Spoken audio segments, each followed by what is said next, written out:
পশ্চিমবঙ্গের single screen কমে যাওয়ার জন্য অনেকটা ক্ষতি হয়েছে, এবং সিঙ্গেল স্ক্রিন যদি কোনোভাবে বাড়ানো যায়, বাট কোনোভাবে তো বাড়ানো যায় না, বাট জাস্ট যদি বাড়ানো যায় সিচুয়েশন অনেকটা ইমপ্রুভ করবে। এটা মিথ। এটা মিথ। মিথ কিভাবে মিথ আমি বলছি, সেটা হচ্ছে it's not about single screen বা double screen, it's about cinema halls in general. Okay. হ্যাঁ, বাংলায় সিনেমা অনেকগুলো সিঙ্গেল স্ক্রিন গত 10-15 বছরে সত্যি ভেঙে গেছে। হ্যাঁ, ভেঙে গেছে, ভেঙে ফেলা হয়েছে। তার কারণ আগে সিনেমা লোকে দেখতে যেতেন 1200 লোক একসঙ্গে সিনেমা দেখতে, 1500 লোক একসঙ্গে সিনেমা দেখতেন, সেটা নেই আর। এখন একটা 200 লোকের হল ভরানোটাই বিরাট জিনিস হয়ে গেছে। এবং তার কারণ টিকিটের ক্রমবর্ধমান প্রাইসও তো আছে, সেটাও তো দেখতে হবে। হ্যাঁ, যে টিকিটের দাম যদি এই যে ধরুন এই মাল্টিপ্লেক্স চেইনগুলো যেখানে নিয়ে গেছে আজকাল টিকিটের দাম, সেইটাও তো একটা কারণ। হ্যাঁ, এবার তো লোকে কি করছেন, একটা করে থিয়েটার ভেঙে তার থেকে 2টো বা 3টে ছোট ছোট হল তৈরি করার চেষ্টা করছেন। সিঙ্গেল স্ক্রিন যেরকম ভেঙেছে, সেরকম অনেক ছোট সিনেমা হল কিন্তু তৈরিও হয়েছে। 200 seaters, 250 seaters, 150 seaters, for that matter SVF cinemas গত 10 বছরে 50টার বেশি হল তৈরি করেছেন পশ্চিমবাংলায়। এরকম আরও অনেকে তৈরি করেছেন, সিনেমা হল বেড়েওছে, কিন্তু দুটোই হয়েছে। হ্যাঁ, আমার যেটা মনে হয় যে প্রতিটা রাজ্যের যদি মনে হয় যে বিনোদন এবং সিনেমা একটি খুব গুরুত্বপূর্ণ ক্ষেত্র, তাতে অনেক মানুষের কর্মসংস্থান হয়, তাহলে না একটা ওভারঅল ফিল্ম পলিসি থাকা দরকার প্রত্যেকটা রাজ্যেরই, যে সেখানে কি নিয়মে, এটা যে আরেকটি ইন্ডাস্ট্রিয়াল ক্ষেত্র, সেইখানে বাকি ইন্ডাস্ট্রিয়াল ক্ষেত্রে যে নিয়মগুলি প্রযোজ্য সেইগুলি কি এক্ষেত্রেও প্রযোজ্য, নাকি এগুলোর জন্য একটু অন্যান্য কিছু রকম ফের করা দরকার, সেটা ভাবা দরকার। সিনেমা শিল্পে যাতে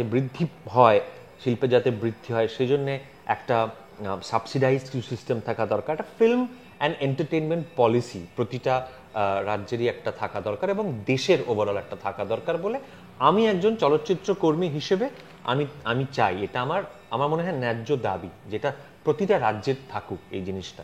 সেইটা না থাকলে না এই ধরনের এই ভেগ কথা ঘুরবে যে সিঙ্গেল স্ক্রিন বন্ধ হয়ে গেছে বলেই বাংলা সিনেমার আজকে এই দশা ইত্যাদি। সিনেমা হল ইন জেনারেল কমে গেছিল, সেই কারণে মানুষের কাছে ভালো জায়গায় গিয়ে সিনেমা দেখার জায়গা ছিল না, জায়গা নেই, এখনো হয়তো কম আছে, কিন্তু সিনেমা হল কিন্তু আস্তে আস্তে বেড়েওছে, সেটাও কিন্তু আছে, দুটোই আছে। আম, যে কথাটা আপনি একটু আগে বলছিলেন অ্যাবাউট বিদেশে থালাপাতি বিজয়ের ফিল্ম এলে ভরে ভরে দেখতে যায়, সেই ব্যাপারে বোম্বাদা রিসেন্টলি একটা সাক্ষাৎকারে বলেছেন যে পশ্চিমবঙ্গের বাংলা সিনেমার সমস্যা কন্টেন্ট নয়, সমস্যা হলো মার্কেটিং। অর্থাৎ বাংলাদেশ বা আন্তর্জাতিক বাঙালি ডায়াসপোরার কাছে আমরা আমাদের ছবি মার্কেট করতে পারছি না। আমার কোয়েশ্চেন হচ্ছে, আপনি কি বোম্বাদার সঙ্গে একমত, নাকি আমাদের কন্টেন্টও সমস্যা আছে? আমি পুরোপুরি একমত নই। তার কারণটা হচ্ছে পশ্চিমবাংলায় বানানো বাংলা ছবি বিদেশে মুক্তি দেওয়ার চেষ্টা হয়েছে, করতে গিয়ে দেখা গেছে যে সেখানকার যারা এক্সিবিটার্স, ডিস্ট্রিবিউটার্স, তারা এসে বলেছেন, দাদা দিদি চলে না, জানেন তো, করে লাভ নেই। এইখানে না মানে তোমাকে একটা জিনিস মাথায় রাখতে হবে যে ডোমেস্টিক অডিয়েন্সের বাইরে ইন্টারন্যাশনাল অডিয়েন্স যে কোনো ফিল্ম ইন্ডাস্ট্রির জন্য খুব ইম্পর্টেন্ট একটা মানে মার্কেট। তার কারণ হচ্ছে তুমি ভাবো দক্ষিণ ভারতীয় ছবি দেখবে, যে কোনো ছবি হিন্দি দক্ষিণ ভারতীয়, সেগুলোর একটা পরিসংখ্যান বেরোয় যে গ্লোবাল কালেকশন, ইন্টারন্যাশনাল কালেকশন বলে বেরোয়, নেট আর ওয়ার্ল্ড বক্স। হ্যাঁ, তো ওয়ার্ল্ড বক্স অফিস এটা মারাত্মক ইম্পর্টেন্ট। আমরা পশ্চিমবাংলা ছবির ক্ষেত্রে ওয়ার্ল্ড বক্স অফিস তৈরি করতে পারিনি, সেটা শুধু মার্কেটিং এর জন্য, এমনটা আমি মনে করি না। হয়তো মার্কেটিং করলে হয়তো ভালো হতো, কিন্তু এক্ষেত্রে না পশ্চিমবাংলার সেই সব বাঙালি দর্শক যারা প্রচুর সংখ্যায় বিদেশে আছেন, তাদের ওপর একটু দায়িত্ব বর্তায়। এটা হয়তো অনেকে রেগে যাবেন এই কথাটা বললে, কিন্তু এটা তাদের সামনে গিয়েও আমি বলি। আমি যখন বিদেশে যাই, আমি তাদের সঙ্গে যখন আমার একটা অডিয়েন্স হয় বা কথাবার্তা হয়, আমি তাদেরকে মুক্ত কণ্ঠেই বলি যে এই যে একটা কালচারাল স্নবারি আছে না পশ্চিমবাংলার বাঙালির, যে না এটা কি আর সেরম হবে, আরে সেরম কিরম হবে, আপনারা থিয়েটারে যান, আগে দেখুন। তা না, তারা ওয়েট করেন পশ্চিমবাংলায় কোনো দৈনিক লিডিং দৈনিক সংবাদপত্রে কি রিভিউ বেরোলো, রুনু মাসি কি বললো, মঙ্কু মেশো কি জানালেন, ভালো হয়েছে কি না। এবার এইটা করার এই সময়টা না একটা আন্তর্জাতিক রিলিজ চেইন দেবে না একটা বাংলা ছবিকে। তারা একটা সপ্তাহ দেখবে লোক এলো কি এলো না, তারপর জাস্ট নামিয়ে দেবে। হ্যাঁ, দক্ষিণ ভারতীয় বা বাংলাদেশি বাঙালিদের তারা না এখনো ওই স্টার ব্যাপারটাতে প্রচন্ড ভালোবাসেন জিনিসটা। স্টার মানে কিন্তু স্টার মানে, এবং সেটা অনেক রকমের স্টার। থালাপতি বিজয়ও স্টার, ফাহাদ ফাজিলও কিন্তু স্টার, বিজয় সেতুপতিও স্টার, নানিও স্টার, হ্যাঁ, কার্তিও স্টার, সবাই, অরবিন্দ স্বামীও স্টার। প্রত্যেকে একটা স্টার, ওই স্টারটাকে ওরা ধরে রাখতে পেরেছে। এবং সিনেমা করতে গেলে না, আমি এটা আমার অভিজ্ঞতা দিয়ে বুঝেছি, স্টার লাগে। স্টার মানে না ভালো লাগার লোককে দেখতে যাওয়ার চাহিদাটা লাগে। সেইটা সামাও আমরা একটুখানি আমাদের যারা অভিনয় করি তাদেরই হয়তো মানে কি বলবো ক্ষমতার অভাব, বা আমরা যে ধরনের ছবি বানিয়েছি আমরা হয়তো সো কল স্টারডম জিনিসটাকে নষ্ট করেছি আর ধরে রাখিনি, সেটার হয়তো সমস্যা আমি জানি না, কিন্তু সেটাকেও নষ্ট করেছে। আর ভীষণ মানে সেটা আমাদের দোষ। আর দর্শকের দোষ, বিদেশে থাকা পশ্চিমবাংলার বাঙালিদের দর্শকের দোষ হচ্ছে, হ্যাঁ, তারা সবসময় হয়তো হাসবে ওটিটিতে দেখে নাও, হ্যাঁ, তারা থিয়েটারে যেতে চান না। কেন? তারা সবসময় ভাবেন আচ্ছা এটা কি উত্তম কুমারের সিনেমার মতো হলো, আচ্ছা এটা কি সত্যজিৎ রায়ের, ঋত্বিক ঘটক, মৃণাল সেনের সিনেমার মতো হলো, মানে তপন সেনের সিনেমার মতো সেই স্বর্ণযুগ আর ফিরবে না। স্বর্ণযুগ তো নেই, লেটস ফেস ইট। স্বর্ণযুগ তো মানে স্বর্ণযুগের মানুষগুলোই তো আর নেই। তাহলে পরের স্বর্ণযুগে যেসব মানুষরা জন্মেছিলেন তার পরের পরের জেনারেশনরা কেন এখনো স্বর্ণযুগ নিয়ে কথা বলছেন? হ্যাঁ, তারা তো এখনকার যুগেরই সিনেমা দেখবেন, দেখতে যাবেন, ভালো না লাগলে বলবেন জঘন্য ছবি বানাচ্ছ তোমরা, দেখবো না তোমাদের ছবি। আর ভালো লাগলে বলবেন যে হ্যাঁ চমৎকার হচ্ছে, যে কোনো একটা। সো এই স্নবারিটা থেকে একটুখানি, মানে বিদেশে থাকা বাঙালি দর্শকরা বারবার বলেন আপনাদের ছবিগুলো দেখতে পাই না কেন এখানে, তাদের উল্টো আমায় জিজ্ঞেস করতে হয় আমরা চেষ্টা করছি আপনারা দেখেননি কেন গিয়ে। হ্যাঁ ঠিক আছে, মানে এটা না আবারও বলছি ডিম আগে না মুরগি আগে, এরকম একটা জিনিস চলে আসছে এবং চলতেও থাকবে আমার ধারণা। এই যে আমরা স্টার করতে পারিনি বা স্টার করেছিলাম ধরে রাখতে পারিনি, এটা নিয়ে একটা প্রশ্ন আমার আছে। সেটা হচ্ছে হিস্টোরিক্যালি ইন্ডিয়ান সিনেমা, ইন্ডিয়ান কেন ইন্টারন্যাশনাল সিনেমা তো স্টার মূলত ইউথ তৈরি করে। দেবানন্দকে ইউথ তৈরি করেছে, অমিতাভ বচ্চনকে ইউথ তৈরি করে, শাহরুখ খান, বুমবাদা, সবাইকে। আপনার কি মনে হয় এই মুহূর্তে বাংলা সিনেমার মোস্ট রিলায়েবল নির্ভরযোগ্য দর্শক বয়স্ক মানুষজন হয়ে গেছে? অবশ্যই, কারণ এভরি সেকেন্ড উইক একটা ছবি বেরোচ্ছে যেখানে কোনো প্রৌঢ় বা প্রৌঢ়া ইজ দ্য প্রোটাগনিস্ট। তার দুটো কারণ আছে। একটা হচ্ছে যে পশ্চিমবাংলায় গত 50 বছর ধরে যে চূড়ান্ত ব্রেন ড্রেনটা হয়েছে, তার ফলে পশ্চিমবাংলার যে ইউথ, শিক্ষিত যে ইউথ, শিক্ষিত বুদ্ধিমান যে ইউথ, শিক্ষিত মানে তাকে আমি একাডেমিশিয়ান হতে বলছি না, আমি বলছি যে নর্মাল পড়াশোনা করা যে ইউথ, তাদের মেজরিটি চাং তো এখান থেকে চলে গেছে অন্যান্য রাজ্যে। হ্যাঁ, বেঙ্গালুরু, হায়দ্রাবাদ, মুম্বাই, দিল্লি, বিদেশ, সব জায়গায় চলে গেছে। তো কলকাতা এসেনশিয়ালি কিন্তু একটা মানে বলতে খারাপ লাগে বাট জেরিয়াট্রিক সিটি, বয়স্কদের শহর মূলত আর কি। তার ফলে তাদের পছন্দটাও তো ওরকম হচ্ছে। এটাতে মানে এটা একটা সোশ্যাল অ্যানালিসিস, এটাতে খারাপ ভালো বলছি না, আমি বলছি এটা বাস্তব, এটাই বাস্তব। তো এবার তার ফলে ন্যাচারালি তারা তাদের বাস্তবতাটা দেখতে চাইছেন, তাদের যে সংকটগুলো সেটা তারা পর্দায় দেখতে চাইছেন, যে কারণে মেজরিটি দর্শক বাংলা ছবির, সেটা যদি এমনকি সেটা কিলবিল সোসাইটির ক্ষেত্রেও, আমি যখন থিয়েটারে যাই দেখতে দেখি 50% দর্শক কিন্তু কিলবিল সোসাইটির মতো ছবিতেও কিন্তু মানে একটু বয়োজ্যেষ্ঠ যারা, তারা কেননা দর্শক মানে মাসটাই তো তাই, দর্শক মাসটাই অধিকাংশ ক্ষেত্রে তাই, কেননা মধ্যবিত্ত যুবক যুবতীরা তো এই শহরটা ছেড়ে বেরিয়ে গেছেন বাইরে, এবং বাইরে গিয়ে যুবক যুবতীরা তারা এতটাই যারা ধরো 90s-এ জন্ম, যারা বড় হয়েছে 90s 2000s জুড়ে, তারা এতটাই বাংলা সংস্কৃতি থেকে দূর, তাদের সামাও তারা দূরে থেকে বড় হয়েছে। কলকাতায় থাকলেও তারা খুব অন্যরকম সংস্কৃতিতে বড় হয়েছে।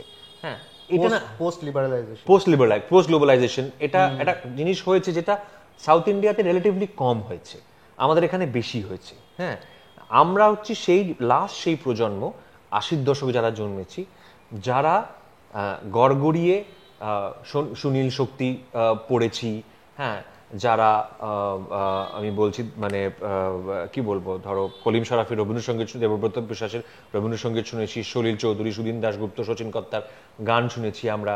হ্যাঁ, আমরা আব্বাস উদ্দিনের লোকগান শুনেছি। মানে এই ব্যাপারটার সঙ্গে বড় হয়েছি।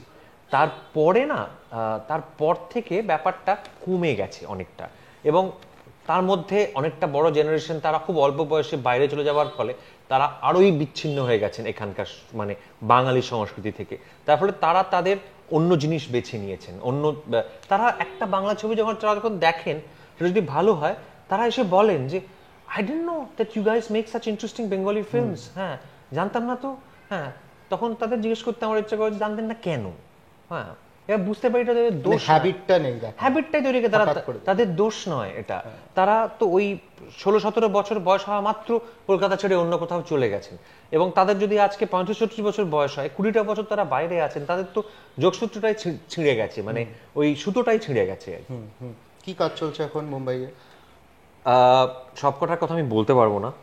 অনেকগুলো জিনিস ইন দ্য ওয়ার্কস যাকে বলে, প্রস্তুতি পর্বে আছে। সেগুলো খুবই এক্সাইটিং। সেগুলো যখন হবে বা যেগুলো শিলমোহর পাবে তখন বলতে পারবো।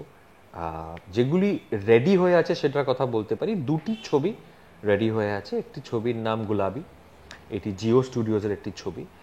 হুমা কুরেশি এবং আমি আছি। এটা গত বছর মেনলি আমরা শ্যুট করেছি।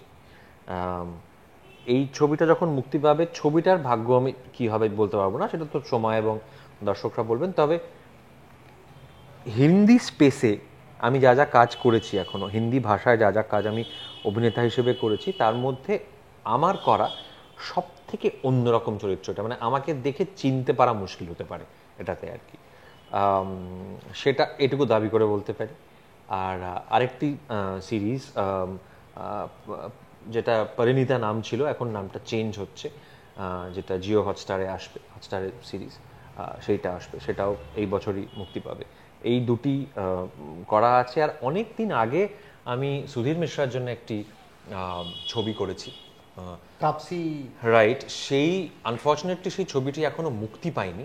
2টি আমার মানে মুক্তির প্রতীক্ষায় 2টি ছবি আছে হিন্দিতে করা।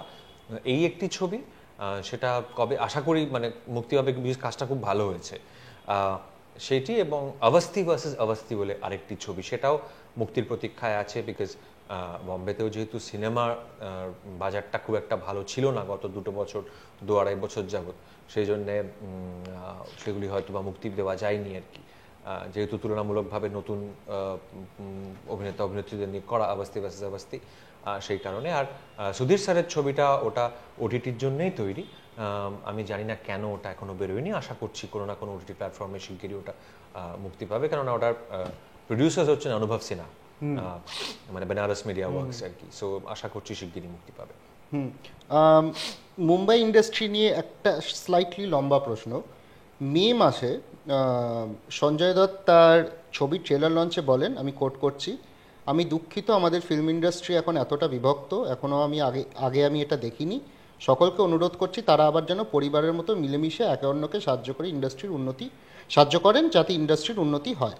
আর এই বছর অনুরাগ কাশ্যপও বলেছেন যে বলিউডের ক্রিয়েটিভ অ্যাটমসফিয়ার নষ্ট হয়ে গিয়েছে। মানে শুনলে মনে হবে বাংলা ইন্ডাস্ট্রির কথা হচ্ছে। বাট আমার কোয়েশ্চেন টু ইউ, আপনিও তো মুম্বাই ফিল্ম ইন্ডাস্ট্রিতে কাজ করছেন, এরকম কি সিমিলার কিছু মনে হয়েছে আপনার? আমি তো অত উঁচু লেভেলে বস কাজ করি না, সত্যি কথা। আমি এরা যাদের কথা আপনি বলছেন, তুমি বলছো, তারা সমস্ত মানে অনেক দিন ধরে, আমি তো অতটা আমার সম্পর্ক নেই বা হিন্দি ইন্ডাস্ট্রির সঙ্গে, সত্যি কথা বলতে কি। অনুরাগ কেন বলছেন সেটা আমি আন্দাজ করতে পারি। তার কারণ অনুরাগরা যে সময় ছবি বানানো আরম্ভ করেছেন, সেই সময় যে পরিমাণ ফ্রিডম ওরা পেতেন, সেটা এখন আর পান না, কেননা অধিকাংশ কাজই এখন কিছু কর্পোরেট মাধ্যমের জন্য হচ্ছে। রাইট। তো সেই কর্পোরেট মাধ্যমগুলো তাদের যে ডেটা, সেই ডেটা অনুযায়ী কিছু জিনিস তারা বলবে, কারণ এটা তাদের ব্যবসা।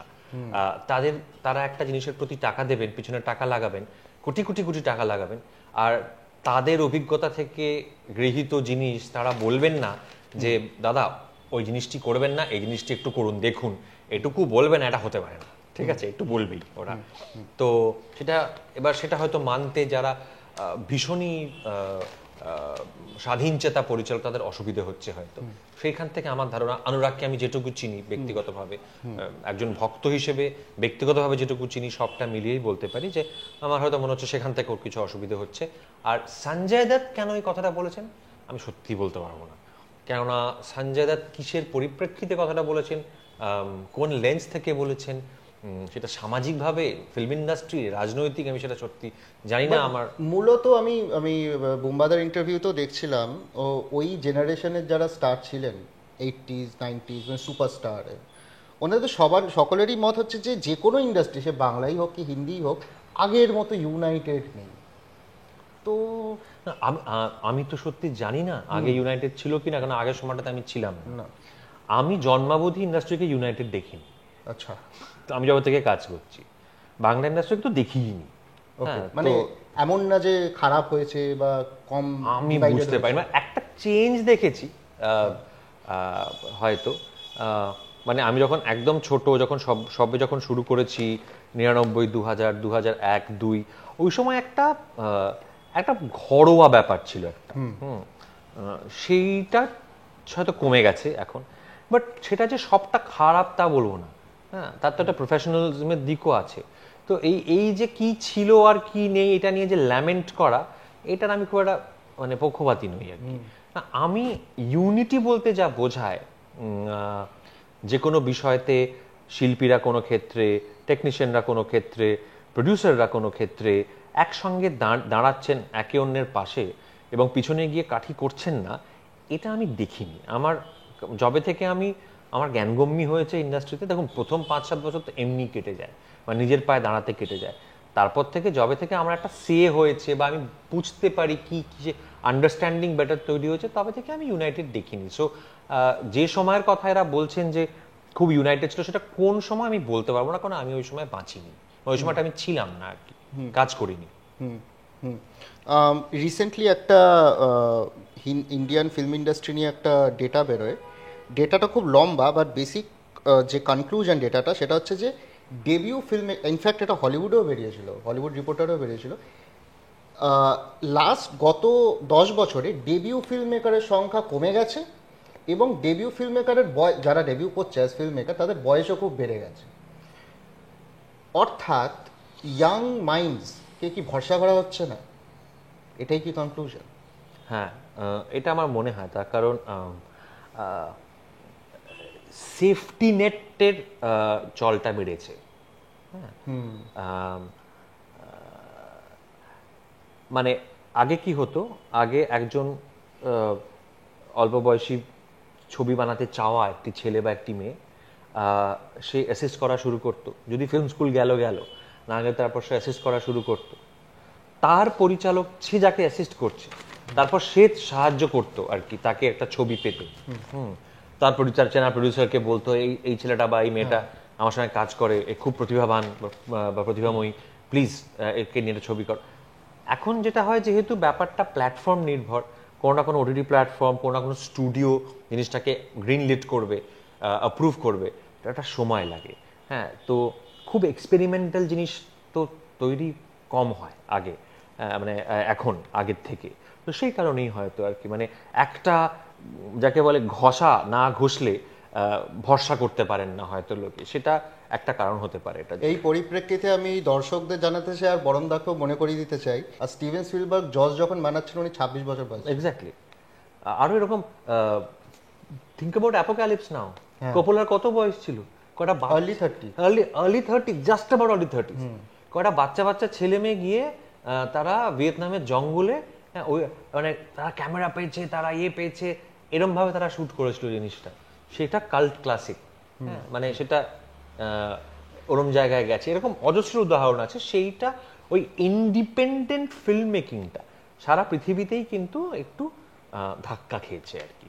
হ্যাঁ, প্রচণ্ডভাবে চেষ্টা চলছে, সবাই করছেন, কিন্তু ওই মানে কর্পোরেটাইজড ওটিটি প্ল্যাটফর্ম যেহেতু এই মুহূর্তে বিনোদনের মাধ্যমগুলোকে মেইনলি কন্ট্রোল করছে, সেই কারণে এই ইন্ডিপেন্ডেন্ট ফিল্ম মেকিং যতক্ষণ না কেউ গিয়ে পায়েল কাপাডিয়ার মতো একেবারে গিয়ে একটা বিঙ্গো মারছে, যতক্ষণ না, ততক্ষণ সেগুলো যতটা প্রচার হয়তো আগে পেত ততটা হয়তো বা পাচ্ছে না, কিন্তু তেমনি আবার অন্য মাধ্যম তৈরি হয়েছে, সেটা ইউটিউবে দিতে পারে, সেটা মুভির মতো প্ল্যাটফর্ম তৈরি হয়েছে, হ্যাঁ, বা ওই আরেকটা কি আছে বলো, আমেরিকান একটা আর্ট ফিল্ম ওরা নেন ক্রাইটেরিয়ন, হ্যাঁ, না ক্রাইটেরিয়ন তো কালেকশন, একটা প্ল্যাটফর্ম আছে, নামটা ভুলেছি, ওরকম আছে। তো সব সব জিনিস সময়ের তো খারাপ ভালো দুটোই থাকে, সেই দুটোই আছে আর কি। একটা কথা পরিচালক প্রযোজকদের মুখে, কলকাতার কথা বলছি, মানে ফ্রিকুয়েন্টলি শুনেছি আমি, যে বাংলা ইন্ডাস্ট্রিতে ভালো লেখক নেই। আপনার কি সেটা মনে হয়, এবং if that is the case কেন নেই? তার কারণ হচ্ছে সিনেমা লেখাটা যে একটা আলাদা শিল্প বা একটা আলাদা বিজ্ঞান, এটা আমরা বাঙালিরা যারা নিজেরা, আমাদের যেহেতু আমাদের ঐতিহ্যে আমাদের ইতিহাসে এরকম সব কালজয়ী সব সাহিত্যিকরা আছেন, এবং আমরা একটু যারা পড়াশোনা করার লোকজন যারা আর কি, তারা যেহেতু তাদের ঐতিহ্যটা মানে বই নিয়ে চলেছেন, সেই কারণে আমাদের একটা বিশ্বাস জন্ম থেকে হয় যে আরে আমরা তো এনাদের জাতির লোক, আমরা যদি সাহিত্যের ছাত্র বা ছাত্রী হই, আমরা সিনেমাটাও লিখে ফেলবো তাহলে আর কি। Over confidence? না, ওভার কনফিডেন্স না, এটা হচ্ছে মাধ্যমটাই না বোঝা। আমি মানে ব্যাপারটা এরকম বলি যে মানে একজন সাহিত্যিক ভালো মানেই কিন্তু তিনি ভালো চিত্রনাট্যকার নন, দুটো আলাদা জিনিস, সম্পূর্ণ দুটো কমপ্লিটলি আলাদা এক্সপার্টিজ। হ্যাঁ, মানে ওই একটা ছোটবেলায় আমাদের কেমিস্ট্রিতে পড়াতে হতো না যে অল কি না, all all alkalis are bases and but not all bases are not alkalis, বা উল্টোটা কিছু একটা এরকম একটা ছিল। হ্যাঁ, তো এটা এরকম যে কেউ একজন চমৎকার সাহিত্যিক, তিনি চমৎকার চিত্রনাট্যকার হতেই পারেন, কিন্তু চমৎকার চিত্রনাট্যকার চমৎকার সাহিত্যিক হবেন কোনো মানে নেই। কিন্তু চিত্রনাট্য লেখাটা একটা সম্পূর্ণ আলাদা ডিসিপ্লিন, তার সঙ্গে সাহিত্য চর্চার, বা কেউ একজন খুব ভালো গল্প লেখেন, কেউ একজন খুব ভালো কবিতা লেখেন, কেউ একজন সাহিত্যের ছাত্র বা ছাত্রী, তার মানেই তিনি চিত্রনাট্য ভালো লিখতে পারবেন তা নয়। কিন্তু সাহায্য হয়, সুবিধে হয়, কেননা ন্যারেটিভ স্ট্রাকচারের একটা জ্ঞান থাকে, একটা শিল্পবোধ তার তৈরি হয় সাহিত্যের ছাত্র বা ছাত্রী হওয়ার দরুন। বাট তার মানেই তিনি চিত্রনাট্য লিখতে পারবেন সিনেমার বা সিরিজের, তা কিন্তু নয়। এইটা আমার মনে হয় সবার আগে বাংলার লেখক লেখিকাদের যারা স্ক্রিন রাইটার্স, তাদেরকে একটু বোঝা দরকার যে মানে তাদের অধিকাংশের সঙ্গে আমি কাজ করি এবং তাদেরকে আমি অসম্ভব পছন্দ করি, তারাও কাজ করতে করতে ঠেকতে ঠেকতে শিখছেন আমি নিশ্চিত। মানে একজনের সঙ্গে তো এটা নিয়ে, আমার একজন লেখিকার সঙ্গে ইনফ্যাক্ট যিনি আমার একটা ছবি লিখেও ছিলেন, তার সঙ্গে এটা নিয়ে আমার কিঞ্চিত ঝগড়াই হয়েছিল, ইনফ্যাক্ট একবার ঝগড়া মানে ফ্রেন্ডলি ঝগড়া।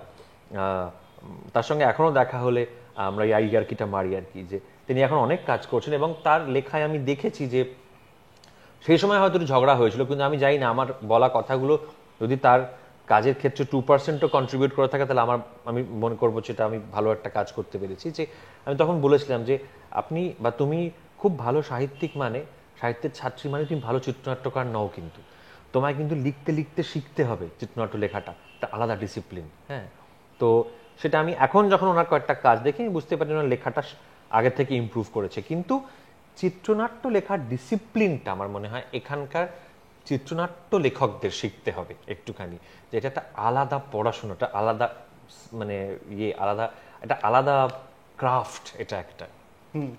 এবার এই রিলেটেডই একটা প্রশ্ন, যদি আমরা ধরে নিই সব কিছুর বেসেই রয়েছে ক্যাপিটাল, তাহলে একটা ফিল্মের রাইটিংয়ে, আমরা এটা কমন সেন্স যে একটা ফিল্মের রাইটিং আর প্রি প্রোডাকশনে যতটা সময় ব্যয় হবে ছবি ততটাই ভালো হওয়া সম্ভব। কলকাতা ফিল্ম ইন্ডাস্ট্রির কম বাজেট এবং তাড়াতাড়ি রিলিজ করার যে রাশ ডেডলাইন থাকে, সেটা কি আমাদের রাইটিং সিনেমার কোয়ালিটিকে এফেক্ট করছে? 100% করছে। আমরা আজ থেকে বেশি দিন না, 10 বছর আগেও minimum number of days shoot করতাম, মিনিমাম আই এম সেইং 20 থেকে 25। আজকের ডেটে দাঁড়িয়ে 20 থেকে 25 শ্যুট করাটা একটা চরম বিলাসিতা, চরম। মানে যারা খুব বছরে একটা দুটো, যারা খুব বড় বাজেটের ছবি বানান, শিবুদা নন্দিতাদি রক্তবীজের মতো ছবিগুলো, বা ওই বহুরূপী, ওইগুলো খুব অনেক দিন ধরে শ্যুট করেছেন বা করেন। দেব যে ছবিগুলি করে সেগুলি বিরাট বড় বিনিয়োগের ছবি হয় বলে তারা ওরকম করেন। জিতের কোনো কোনো ছবি এরকম অতদিন ধরে শ্যুট হয়। এছাড়া অ্যাভারেজ বাংলা ছবির শুটিং ডেজ হচ্ছে 12 থেকে 14। তো সেটা তো কোথাও না কোথাও এফেক্ট করবেই, এবং সেটা কেন হচ্ছে তার কারণ হচ্ছে আমার আমার যে কস্ট অফ শুটিং, প্রত্যেক দিনের যে আমার খরচ, সেই খরচটা আকাশ ছোঁয়া জায়গায় গেছে। হ্যাঁ, এবার সেখানে যেটা গেছে, কিন্তু সেই অনুপাতে আমার রেভিনিউটা বাড়েনি।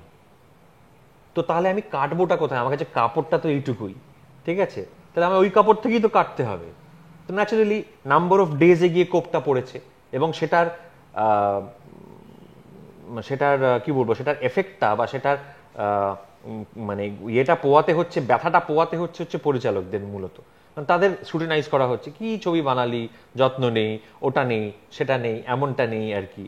কিন্তু ফিজিক্যালি ইম্পসিবল 13-14 দিনে একটা ছবি যত মানে আমি বলবো, আমরা তো বাংলা ইন্ডাস্ট্রিতে আমরা মানে মিরাকল করি, মিরাকল। ইয়েস। যারা আমরা 14-15 দিনে গোটা গোটা গোটা সিরিজ এবং গোটা গোটা ফিল্ম বানাই, আমরা মিরাকল ওয়ার্কার্স আমরা।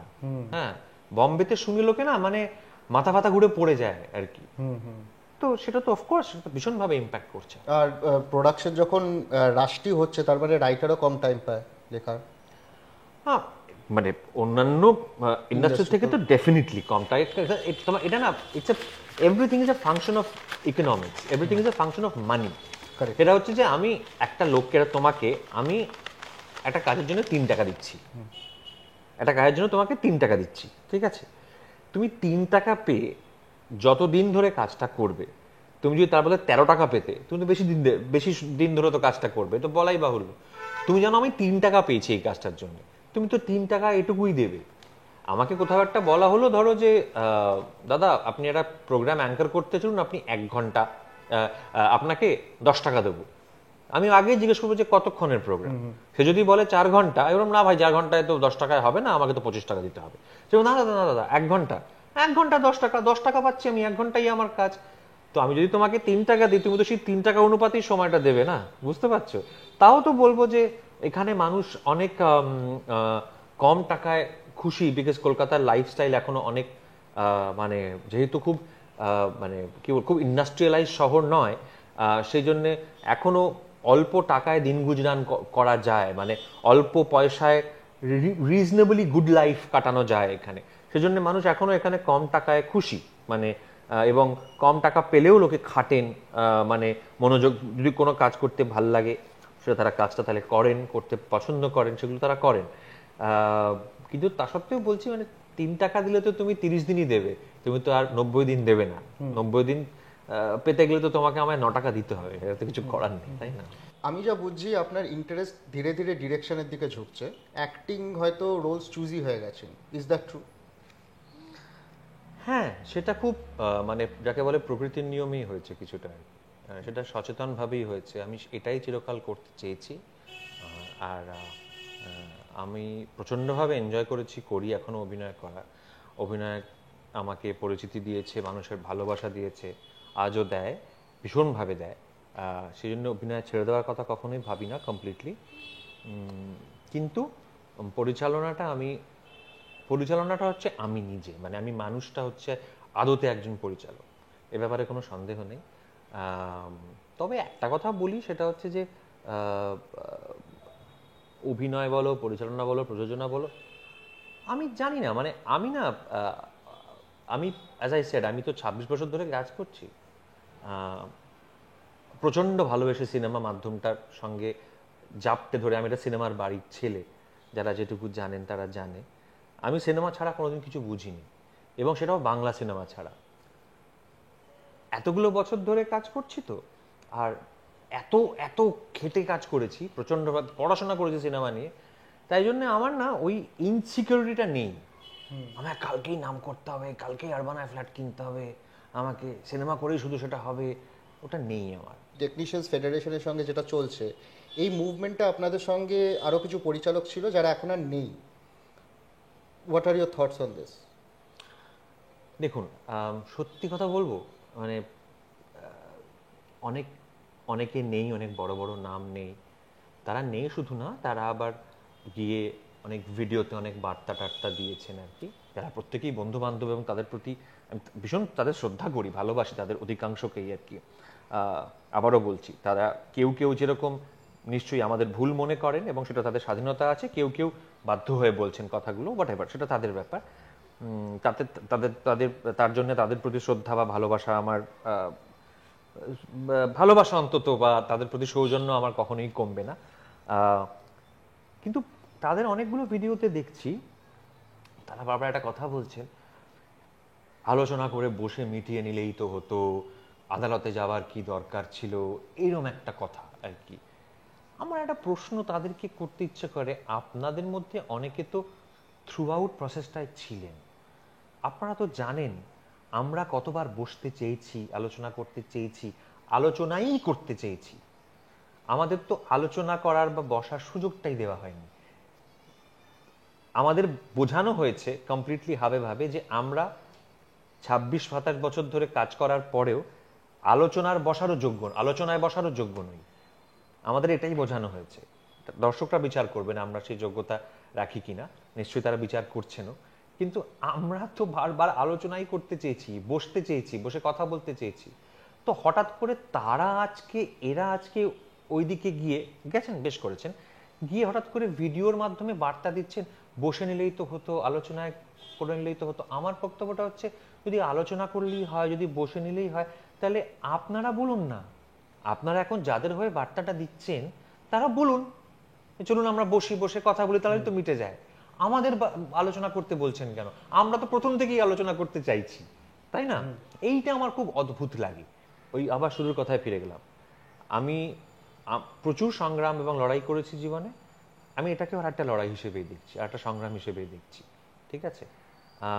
তো এটা না আমার ইন্টেগ্রিটির প্রশ্ন, ওই ইন্টেগ্রিটি বলে শব্দটা ব্যবহার করলাম, এটা সেটার প্রশ্ন, কাজে ওই জন্যই বলছি আমার তাড়া নেই। থ্যাংক ইউ পরমদা এই সময় অনলাইনকে সময় দেওয়ার জন্য। আমরা ছিলাম পরমব্রত চট্টোপাধ্যায়ের সঙ্গে, উনি অনেক কথা বললেন গিল্ড ফেডারেশনের যেটা চলছে, ওনার Bangla industry, Bombay industry. Thank you for being on এই সময় অনলাইন। ডাউনলোড করুন এই সময় অ্যাপ iOS ও অ্যান্ড্রয়েডের জন্য।